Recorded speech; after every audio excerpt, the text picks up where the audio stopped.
Okay, this episode is dedicated to all of the women who are in menopause who have occasional like brain fog, or people who have ADHD and are talking about something and then they forget that thing that they were talking about. This one is for you. We will make this either episode 12 or episode 11 of Managing My Own Radical Change from Trauma to Transformation. I am your hostess with the mostest, Vonda Page. Welcome, welcome, welcome. This series, From Trauma to Transformation, very specifically is about healing from narcissistic abuse. And I realized in the previous episode, I had started telling a story about how I grew up going to two different churches. I like those churches, blah, blah, blah. Well, the reason I thought about the churches in the context of narcissistic abuse wasn't for the pastors or anybody in the church or anything like that. It was because when I was talking about how you can never, narcissists can't give from an empty vessel, it made me think about how my mother used to not pick me up from church. She just would leave me there. She just would drop me off and she would forget to come back and get me.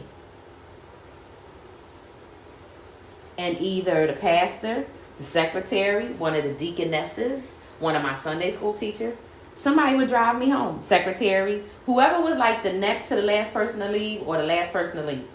And sometimes they would call my house and my mom, would answer the phone and they'd be like, "Oh, your daughter's here." And my mom would be like, "Oh, okay, well, I'll be there. And they would be like, "Well, that's okay. Somebody's going to bring her home." Or sometimes people would just bring me home. Sometimes I would walk, and it was like a good 2.5 miles.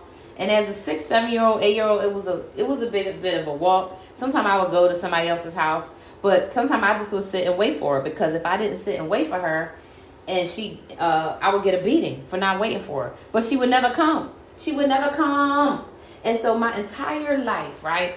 My mom didn't show up. I told y'all she didn't come to get my report card. She just wouldn't show up for anything at school. She never saw me play any sports. She never saw me in an oratory contest. She didn't come to any of my graduations except for my college one, because they drove together and I have a picture of her. But she didn't come to my graduations. Like, people used to always be asking me, like, "What is wrong with your mom?" And looking back now, I know she's just a narcissist. And now I know they were just, my mom was a narcissist. And so she didn't want me to have any attention. And it didn't matter that I was a little kid, because that's how narcissists are. They want all the attention. They can't pour from an empty vessel. They don't have nothing inside. So they can't give you confidence or praise or admiration or support, because they are empty. They can't, it's like leaning on something. It's like leaning on a broken crutch. Okay, if you have a broken ankle, which I've had, right? I've had 3 things. I've had a broken ankle, a broken ankle, a torn rotator cuff, and a torn calf muscle, right? Boom, boom, boom. So I've had them 3 things. In the calf and the ankle, I had crutches, right? If the crutches were broken, how would I be able to use them? How would they support me? How would they help me? They wouldn't be able to help me. So narcs can't help you with shit. They might seem like they can help you in the moment. They can help you like while something's happening. But for real, they can't help you because they don't have anything. What they can do is continue to future fake you. So they'll tell you, "Oh, yeah, girl, we can have that meeting tomorrow. Yeah, no problem. Yeah, let's go to that brunch. Yeah, let's go to that. Let's go do that. Oh, yeah, let's do this. Oh, yeah." And they'll never do it.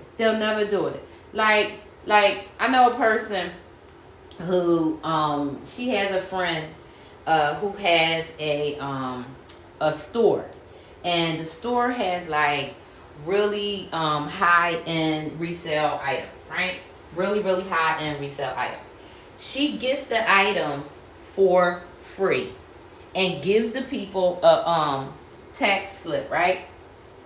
And so she has all this inventory and merchandise that she just sits on for the most part, and sometimes, people will come in and buy a piece here, buy a piece there. And somebody that she claimed to be a really good friend asked her over and over and over for one item that literally she was willing to pay for. But the woman had like hundreds of this item, right? And she asked her over and over and over, like, hey, if you just send it, or tell me, I'll send you a box and send you the, I'll send you a package. That way you could just put however many fit in there and then tell me how much I owe you. Never did it. Never did it. Oh, yeah. Oh, yeah. Oh, yeah. Oh, yeah. Oh, yeah. Like, we'll keep on faking you about everything. Like somebody who you in a relationship that wants to keep you will, they'll, take you to all the nice places. And then you say, look, I really want to go like on a vacation. Like, I really want to go somewhere for like 5 days. Oh, yeah, we'll do it next month. Oh, yeah, we'll do it next month. Oh, yeah, we'll do it next month. Listen, that motherfucker is married and cheating. Yeah, they can take you to a $300-400 dinner because nobody knows what that is, right? Like, it doesn't matter whether it's on the credit card. Oh, yeah, me and Bill and Tom went out and we had drinks and blah, blah, blah. Okay, married people take single people out on expensive dinners all the time. As a person that's been single now for 24 years, I take myself on expensive dinners and trips, relatively compared to what some people think is expensive. All the time. All the time. But that's just because I do that for me. But if somebody's always telling you they're going to take you somewhere and they don't ever take you, that's a narcissist. And they future faking you. Now, you want to hear that narcissism is spectrum, and you hear people say there's 9 traits and you have to have 5 or 6 of them. But that's one of them. And you'll see it. You'll see it. Somebody that future fakes, you can't count on them because they never going to be there for you for anything, especially not when the chips are down. And that's why it's important for you to be there for yourself. It's important for you to be there for yourself because no one's coming. No one's coming. You have to save yourself. You have to save yourself. You have to save yourself. You have to save yourself. A narcissist can't give you anything. All they can do is subtract from your life. And you're going to be, depending on how long narcs have been in your life,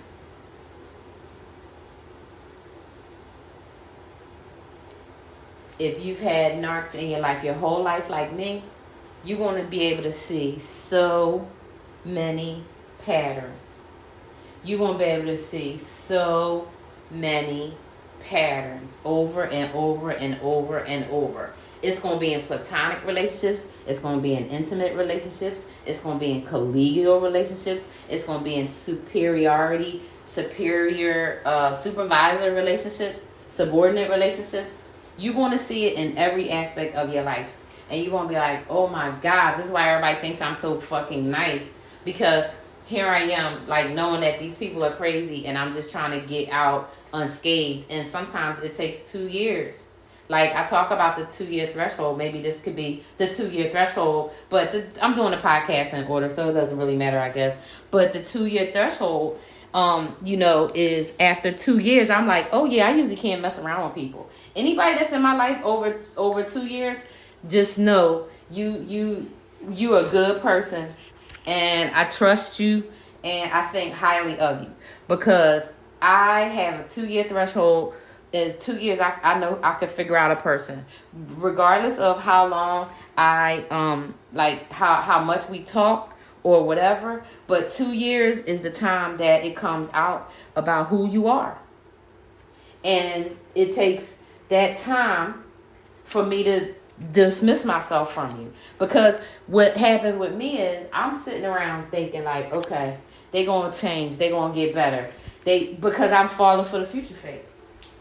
And what's weird about the future fake is, how am I falling for the future fake when my mom never showed up? She never showed up. So I already know. Because I lived the future fake. I lived the future fake. Both them husbands was always lying about some shit they was going to do. The future fake. Oh, I'm going to change. I'm not going to do this no more. Boom, here we go tomorrow with the same bullshit. Like, I told my daughter a really gross story that my second husband did. Something that he did. She was like, oh my God. I was like, because he was drunk. She was like, oh my God. I was like, yup. She was like, how drunk would you have to be to do that? I was like, very drunk, because I was screaming. Oh my God, stop. I was screaming. So I was like, he had to be very drunk because he didn't stop. And then the next day he was like, I'll replace the carpet. I got it like that. So I said, you're going to replace the carpet in the whole 1,100 square feet of carpet? And he sure did. Replace 1,100 square feet of carpet. Just to like prove some shit. But then that's the same person that forced me into a pregnancy. So, right? Luckily, I, was able to get an abortion. Not luckily, just because it used to be legal back in the 2000s, the early 2000s. You could get abortions in the country of America, in the good old U.S. of A. In a small town, you could get abortion back then, and I did, because otherwise I would have been stuck like Chuck with no luck. Because he wasn't going to do shit. He had 3 other kids by another lady. This is the one that I found out when we went to get married, that he had been married twice, and he told me he was only married once to his kid's mom. Like, oh my God. It was crazy. It was crazy. And he tried to keep me from getting an abortion. Oh my God, it was crazy. It was crazy.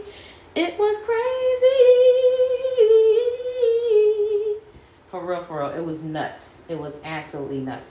And so again, right? Why is somebody going to force you into a pregnancy when they know they're not going to be around? Because they're trying to hurt you, because they want to keep you stuck. That's what a narc will do. They will do things to harm you. And I might have talked about this before. I know I wrote about this in one of my books, or in a book that's coming out, because I had to go back to the drawing board and do some things to it, because I wanted to make it more story and less lesson for y'all. But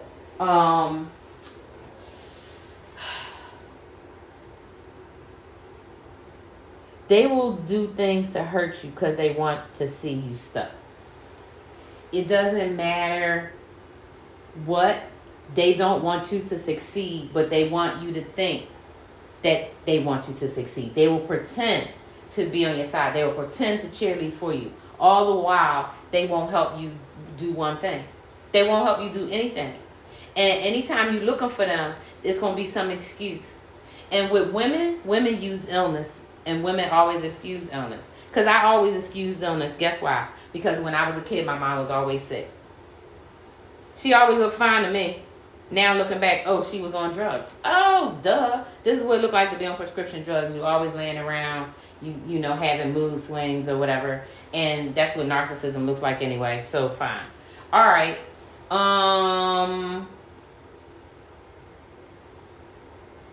So I have a habit of when a woman tells me that she's sick or she gets migraines, I'm like, oh my God, because I used to get migraines when I was a kid. I got migraines up until my daughter was 3 or 4 years old. I was getting probably nine migraines a month, because some months I would go 2 weeks without one.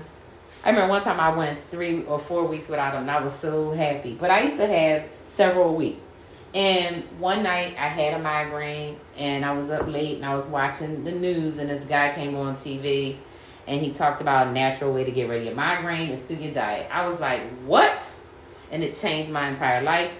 And not that I don't have a glass of red wine every now and then, but I don't eat cheese. I don't eat too much fermented foods. Like, I don't eat too many pickles or too much vinegar, dark vinegar, or, too much, anything fermented. I don't eat too much kimchi. I don't eat too much nothing fermented. I don't eat dairy. I don't eat citrus that much. Like, I'm very careful not to give myself a migraine because I know that I can control through my diet, because I know that hormones and the weather are things that we can't control. So if my hormones go wacky, and I definitely can't do shit about the weather, at least I know that I'm controlling everything else. So I haven't really had a lot of migraines, but I remember them being so bad, I used to have to go to the ER. Like, one time I was in my car and I had to pull over in front of somebody's house and ask them if they could call me an ambulance because I couldn't lift my head up. And when the ambulance got there, they were like, "Miss, do you drink? Are you drinking?" I was like, "No." I was like, "This is my baby in the back of the car." I said, "I haven't had a drink since like maybe a couple months after my wedding day, and that was like 4 years ago." And he was like, "Okay." And I was like, "No, I have a really bad headache." And I went to the doctor and they were like, "Yeah, it's a level whatever migraine." So then I went on some other medicine for a little while. And then I was like, "This is bullshit." They did all these tests to see if I had aneurysms and all this stuff. I was like, "No, I just got a damn headache."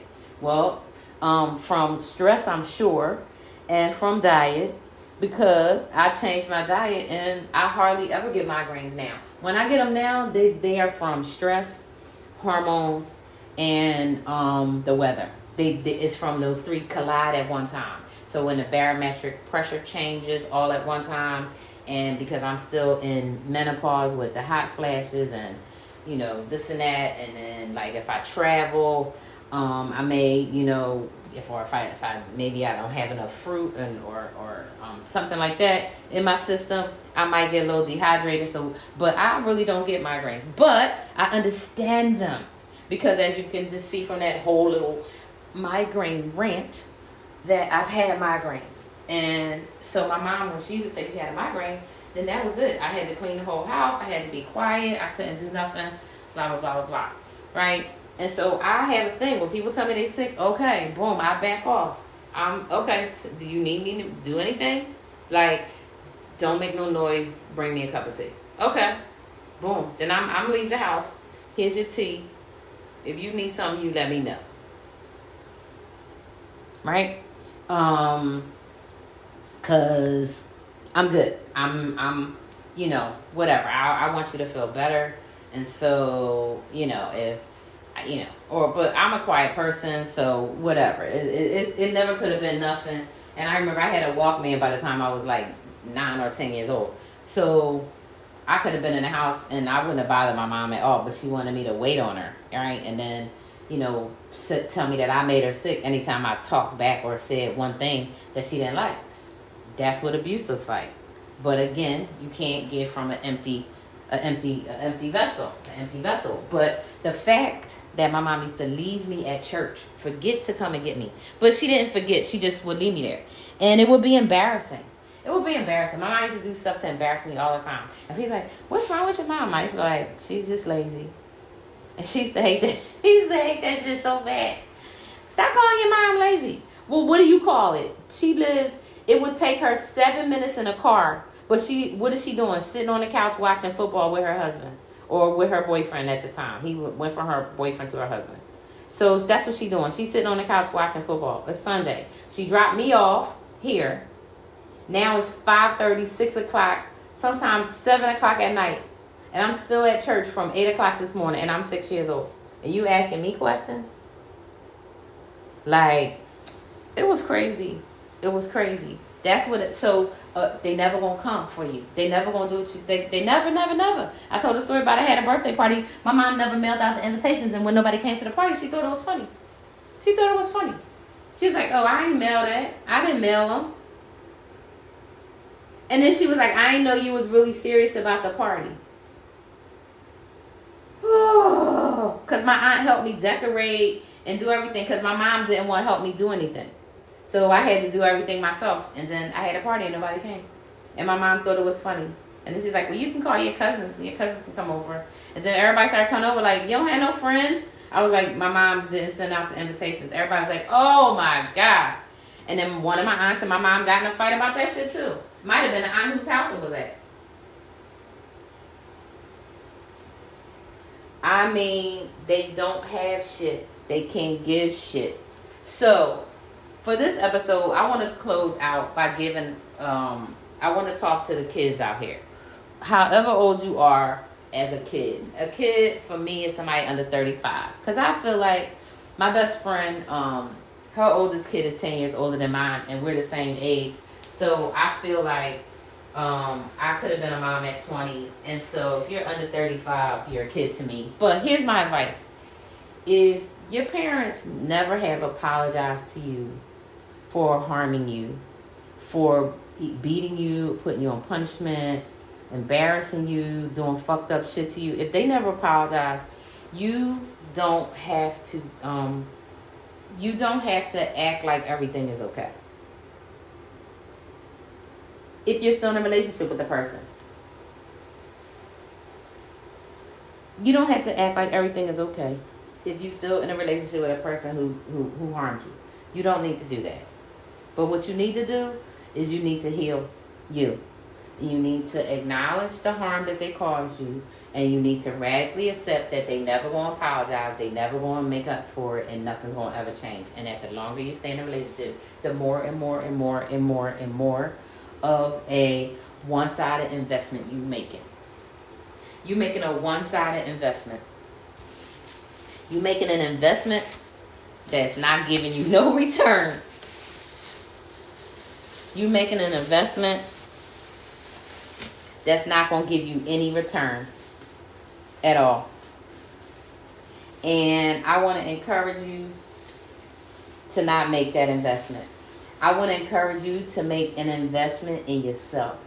I want to encourage you to make investment in learning how to manage your own radical change. Like, that's the name of this podcast for a reason. I'm managing mine in hopes that y'all will learn how to manage yours. Because the change that we have to manage is staying in an unhealed state. My really good friend, Veronica Gunn, told me, like, you know, we had a really good talk about healing in 2024. And, you know, she said some things that I was like, yup. We're not healing. We're just not. We're just not. We're not doing the work. So, and I'm talking about like my generation, like the people in the Gen Xers, we ain't doing shit. We ain't doing shit but talking shit. And so the millennials and younger, y'all have the opportunity. Heal. If you around people that's constantly gaslighting you, triangulating you, and doing any of the other narcissistic shit, start gray rocking yourself and get the fuck away from them. Because all they gonna do is take from you, and at the end of it, you gonna be like, damn, $80,000, fuck, damn. Or, damn, I don't have no car, and now my credit is, $492. You know what I mean? Damn. All of my memorabilia from my childhood and from my kids, baby pictures, all gone. Like, because a narc will not only keep your shit, they'll destroy your shit. And one of the things that you'll do as you get in different relationships, even when people aren't narc, you'll treat them like they are narking you, because you will be like, something don't seem right. Some people just call it boring, but you'll be like, something don't seem right, because that person is normal. They're not a narc, and you're like, because once you grow up in a narc household, a narc family, unless you get no contact with them people while you're young, and you move away and you'll be around healthy people, if you stay around them people, the longer you stay around them people, the deeper entrenched you are in narcissism. The longer you stay around your narcissistic family, the more deeply entrenched you stay inside of narcissism. So you'll be much more likely to be in another narcissistic relationship, and another one, and another one, and another one, and another one, like Fat Boys say, right? Like, you'll be in them over and over and over, because that's what you know. So then when you get in a relationship that's not like that, it's going to seem off a little bit. Now, I'm not saying that it can't also be one, but it's going to still seem off, because you're going to be like, because you're going to be used to a certain level. Because when you're in a relationship with a narcissistic person, your nervous system is always up and jumping. So if your nervous system is calmed down for a minute, and then it jumps ahead out of just like, because it's you always in fight, flight, right? Freeze or fawn, depending on who, how your shit works. And it's always something. It's always some shit. It's always some shit. And so you get to, unpack it, but you got to do it now. You can't wait. You start with acknowledging that you had some shit, and recognizing them people is never going to change. If somebody been gaslighting you your whole life, they never going to change. If somebody been abusing you emotionally, psychologically, physically, otherwise your whole life, they never going to change. People apologize. They going to go to therapy. They never been. They ain't going. It's not happening. It's not happening. You want them to stop looking at porno. They not going to stop looking at it. You want them to stop coming in your daughter's room at night. They ain't going to stop doing it. It doesn't matter. It doesn't matter. You cannot change them. You cannot change them. You cannot change them. And I'm going to encourage you to, don't even believe me. Go look up, can a narcissist be saved? Go look up, can a narcissist change? Look it up. Look it up. And then just sit down and think about your own experiences. Because it's the other thing, right? You don't have to validate shit by looking up shit. We have the experiences, right? So if you are in a narcissistic relationship now or ever been in one, you have the experience and you know what it is. So you know damn well that they ain't gonna never do the shit that they said they gonna do, because they ain't never did it and they ain't never gonna do it. Because that's how they are. If a person has narcissistic personality disorder, they are not going to do no shit that they say, because they can't. They don't have it in them. I was just thinking, they liars and the truth ain't in them. They liars and the truth ain't in them. Like that's the narcissistic spirit, right? That they be talking about. They lying and the truth ain't in them. Correct the mundo. Lying and the truth is not in them. The truth is not in them. And it's too bad, because the truth shall what? Set you free. Set you free. Right? And so do some acknowledgement of what the real situation is in your life. Because if you do the acknowledgement of, hey, this is what it is, it's going to start you in the direction of healing. Until you acknowledge, yeah, this is gaslighting. And you don't have to say to the person that's gaslighting you, hey, this is gaslighting. Because that ain't going to do shit but make them mad. And a lot of narcs, when they find out that you on to them and you ain't falling for their bullshit, when they find out, they start acting funny. And the funny could be mean, and vindictive. And remember, they only using you anyway. So they just gonna take from you. So don't let them know that you know that they fucked up. Just keep on going with it like you don't know, for your own safety. But listen, I'm not the number one narc person. I'm just the person that's been dealing with narc abuse for 50 years. And literally just got out of my last narc relationship. And I'm not anonymous, right? I'm telling y'all about the stories, right? About how you recover from narcissistic abuse, how you move from trauma to transformation. You have to manage that shit yourself. That means manage the change that you want. So I'm never again, trust and obey, no other way. I'm never again, ever going to get in another narc abusive relationship. Because, and I've been saying this for years, and it's funny, I said this when I met, a little bit after I met this last person. I said, well, I already decided I don't need no more friends. And so anybody come out like trying to be a friend, I'm going to have to tell them, no, they got to go.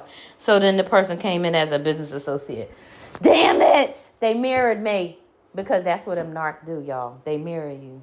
They mirror you. So don't tell nobody your business. Don't tell them the trips you take. Don't tell them the car you drive. Don't tell them. Don't invite them to your house so they can see it. Now, I mean, don't get personal with anybody that you do not know 100% is not a narcissist. Period. And there's so many really good videos out there that really give you some stuff. There's a guy called The Narcissist Code. He got a video called The Narcissist Code. Lee Hammock. You could check him out. And Dr. Romney. You could check them out. They good. You could check them videos out. And try to stay away from the narcs. Just because the narcs be out here narking, like the other brother said. And you got to stay away from them. You got to stay away from them because they will steal your soul, child. They will steal your soul. They will steal your soul. They will steal. They will steal. They will steal your soul. And so we don't want that to happen. You don't want no narc stealing your soul, because it takes a while to get that shit back. And it takes a lot of work to get it back. You can get it back, but don't even let them have it temporary. And that's the other reason not to give them the power, right, of, not to give them the power of being able to continue to treat you like that. Like to basically say, no, this is it. We not going no further. Like, don't give in, don't give up, don't give in, right? Even though it is super hard, because, man, they're good. They're good. They're good at being terrible human beings, right? And what's sad is the self-awareness part, is the lack of self-awareness and self-awareness component of the whole thing. And that reminds me that I have a 2-part series on self-awareness that I am going to post here for y'all, and I have to see what that's going to go under, but I have a 2-part series on that, so stay tuned on that. And in the meantime, if you haven't downloaded the app, download the app so we can connect one-on-one, and you could tell me what you think of the podcast. We could talk about your potential coaching needs, or if you're in Oregon, get the survey, which is available at Radical Change LLC. LLC stands for Leadership Learning Collective. And that is the rebranded Unleashing Empathy. The Leadership Learning Collective is a nonprofit educational organization focused on community building and personal empowerment, as well as organizational excellence and executive leadership.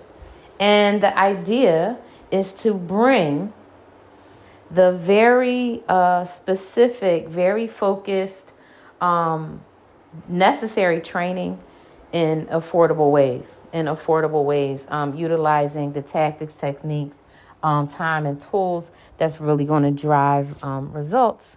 And that is the work. The work is so much bigger than empathy. The work is about leaders learning change. And that's what the work has always been about. I got off track. I got way too surface, too, foo-foo, too whatever. It's like, that's not going to change it for people. People are being abused. So how are people going to be giving themselves and everybody empathy while they're in active abuse? Because that's what narcissistic relationships are, active abuse, right? And even if you're not in one now, have you healed? There is a survey that is available. I'm going to put it on my Stan store. Maybe that's what I'll do, is put my surveys on my Stan store. And I will give you access to some surveys. And in these surveys, I want to invite you to ask yourself some of these questions. And one of the questions I would invite you is, am I healing? So I have a survey together. I'm going to put together about that. I have another survey. Am I self-aware? I have another survey. So I have a bunch of tools that are going to help you measure yourself, and then give you some options and some ideas about how to take it forward. But we can't just continue to go on like it is and not do anything. We have to get to the acknowledgement phase of, yeah, this is what happened. And then we have to move to radical acceptance. And radical acceptance is, yeah, these things happened. Yeah, I had these struggles and these challenges. Yeah, I did the best I fucking could. Yeah, them people who did that shit, yeah, they did it on purpose. Yeah, they knew what they was doing. But they have a personality disorder. That's no excuse. And I don't deserve to allow myself to be continually harmed. So I'm going to distance myself or do whatever I need to do to keep myself safe, and I don't care who likes it. And that's part of the work of healing. So I also want to tell you about Your First Job is Healing, which is a journal. It's a downloadable, and that's also available on my store. And the way you get to my store is you can just go to my website and click the My Store button. Or you can go to stan.store/Radical Change LLC, and you'll see all the links and all the things there, the stuff to buy, because that's the store. So I want to thanks again for you joining me here on another episode of Managing My Own Radical Change. And what I'm working on is continually staying in that cycle of acknowledgement and acceptance so that I can move towards that transformation. All right, so thanks so much, and I will see y'all on the next episode.